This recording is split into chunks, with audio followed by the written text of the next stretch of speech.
Inauguration ce samedi 6 juin 2024 du pavillon mère et enfants de l'hôpital général de référence de la commune de Lubunga dans la ville de Kisangani, chef-lieu de la province de la Chopo. Le gouverneur de la province, Paulin Londongolia, a procédé à la coupure du ruban. Ce pavillon mère et enfants de l'hôpital général de référence de Lubunga, rénové et équipé par la fondation Bralima, vient soulager le peine de nos sœurs, mères et filles et contribue ainsi à la vision du gouvernement de la République qui prône zéro décès en donnant la vie pour les femmes congolaises. La construction des édifices, la réhabilitation du bâtiment ainsi que son équipement est l'œuvre de la fondation Bralima avec l'appui de la fondation Eneken Africa à hauteur de $150 000 américains.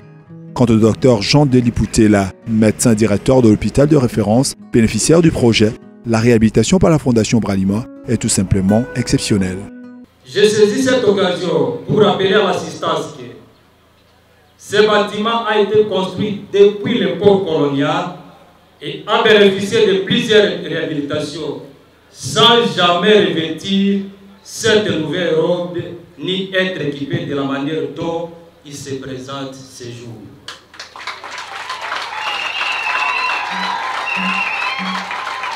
Pour Serge Kabangala, le directeur de siège de Bralima dans la province de la Chopo, ce projet à caractère social est en alignement avec la stratégie de développement durable de Bralima qui dit « brasser un monde meilleur ». C'est la réponse à la demande de la population locale.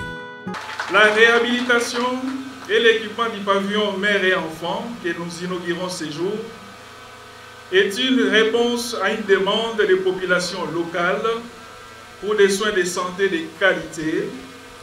Il contribuera à la réduction de la morbidité maternelle et infantile et à la mortalité en améliorant la qualité des soins à l'hôpital de référence de Lubunga. Mais aussi, il impactera les conditions d'hygiène dans les services ciblés et garantir la sécurité des patients, des personnes les accompagnant et du personnel œuvrant dans ces services. Toutes les autorités ont effectué une visite pour palper du doigt les merveilles de cette réhabilitation dont vont bénéficier près de 70 000 habitants. Ce projet de Lubunga est le troisième dans la ville de Kisangani, après la maternité Jama Asimisimi en 2018, à hauteur de $140 000 américains, et de l'ITC Chopo à Pumuzika en 2021 à hauteur de $55 000 américains.